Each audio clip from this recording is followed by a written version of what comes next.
Hi everyone, it's Maldonado with Queen & Company, and today we're just going to make a couple of cards with the new sketch for the brand new foundation die set number 24. Here's a photocopy of all of the dies, and this is how I store mine. I use a magnetic sheet, and that's how I keep track of everything.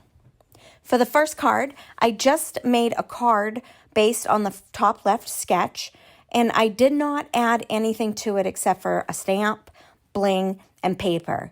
Just showing you how you can use this set as it is, all alone. You don't have to have a lot to add to it. So for the second sketch, I created this one with a garden party kit, and I added bling, paper, of course, and a stamp sentiment. And I really love the notebook paper die. I think it is super cute. And then there's the Rolodex die cut that I also used.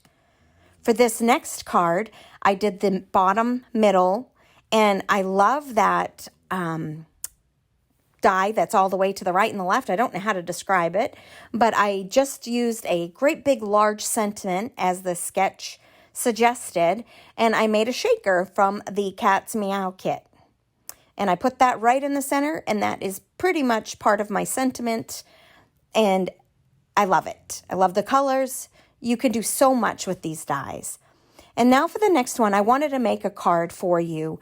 I started with a base paper, choosing from the P.S. I Love You kit, but I don't think the papers come from that kit. I believe the papers come from the support paper pad. And then I used this scalloped die to replicate the sketch, and I layered 3 different colors on top of each other down at the bottom. And I turned these bursting dies, and there's 5 of them, I think, in the kit. And I only use these 2, and I layer them like a flower. And then I use the tab at the top left. Now, this has a great big, large open space. So I dropped my sentiment down some, and then I'm going to add a heart in the center of the card.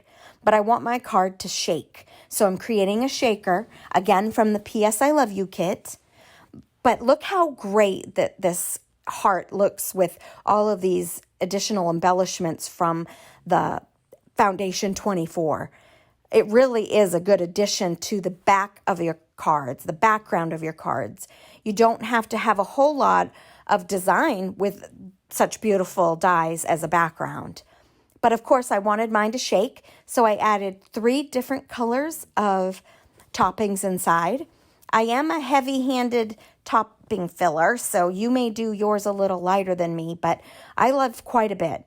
And I used 3 different colors, like I said. This should shake pretty well.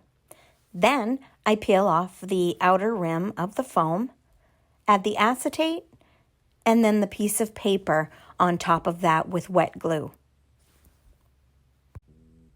I just make sure that that is dry before you maneuver this card in any way. I added a few pieces of bling, and then that's all I really needed for this card after I've added the shaker, because the dies just really make this card spectacular. And again, all of these dies that I'm using for the background are from the new foundation set number 24. We also have a new set number 23 if you want to look on our website and check that out. Thanks for joining me today.